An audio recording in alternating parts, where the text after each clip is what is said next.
the future leaders of change, and welcome to Your Voice, Your Power podcast. Introduce yourself.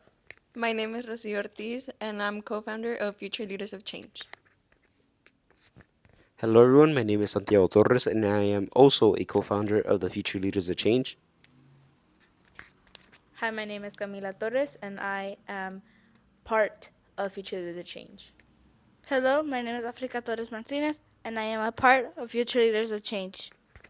And today, we're going to be talking about who are the future leaders of change and what we do. Do you want to go, Rocio? So, us, the Future Leaders of Change, have traveled almost all over California to go to protests or to go to um, DPR hearings. And us, the Future Leaders of Change, have recently have been working on a documentary that expresses our can I say expresses Like our culture. expresses part of what we do here in Future Leaders of Change. Do you want to talk, Santi?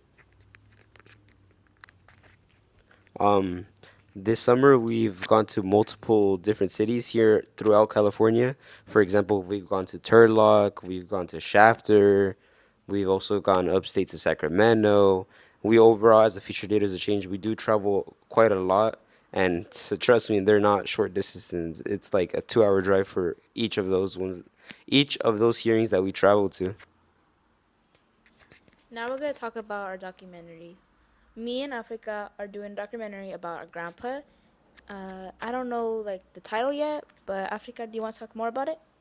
So me and Camila are going to be focusing on our grandpa and our grandma, which where my grandpa, it's the title is the American Dreams, and it starts off with a song, and then it shows a video of my mom talking about my grandma, and then it goes into the podcast about my grandpa, and he's talking about the life stories about his American dreams, and that's what's been happening on in our documentary.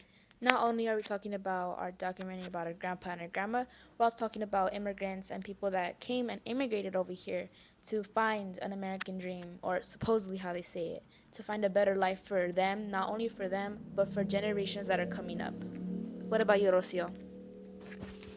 My documentary has mostly been evolved by farm workers who work in especially in the strawberry fields, and how the pay isn't really as good as the work they do, or like it's not really worth the work they do, just because I have experienced it, and like I've been working in fields for some quite a while now during the summer, and I just know that the pay could be way better than what it is now.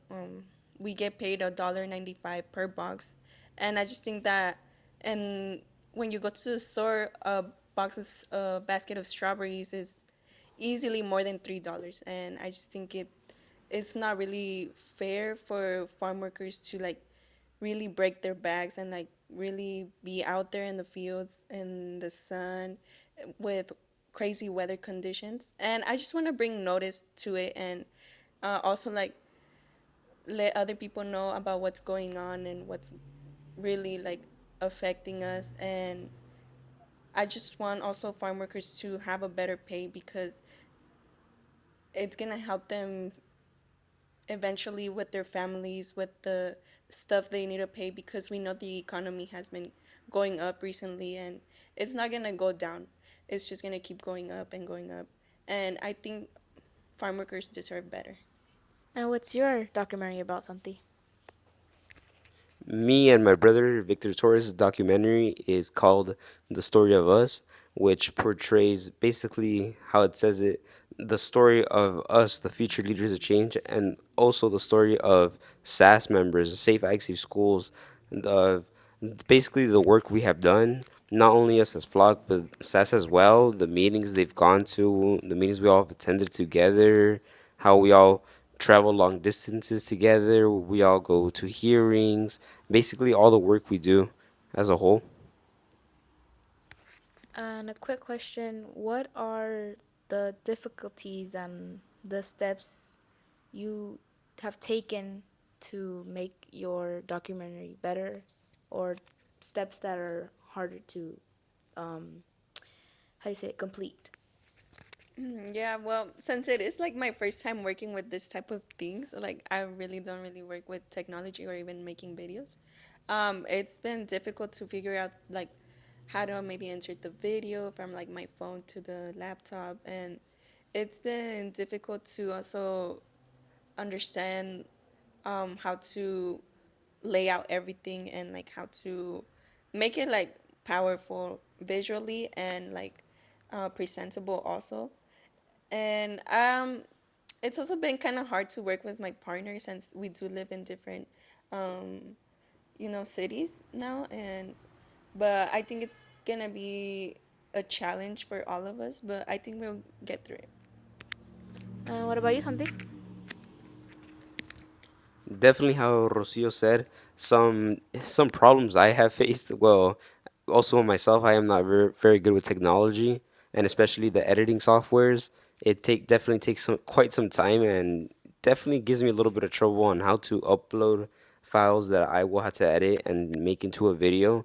Well, also I would say is roadblock for me is quite frankly finding the time to go record all these videos to make a great documentary, because obviously schoolwork piles onto me. And also, I'm not gonna say the work I do at Flock is time consuming, but being in school, really it does take a toll on my time.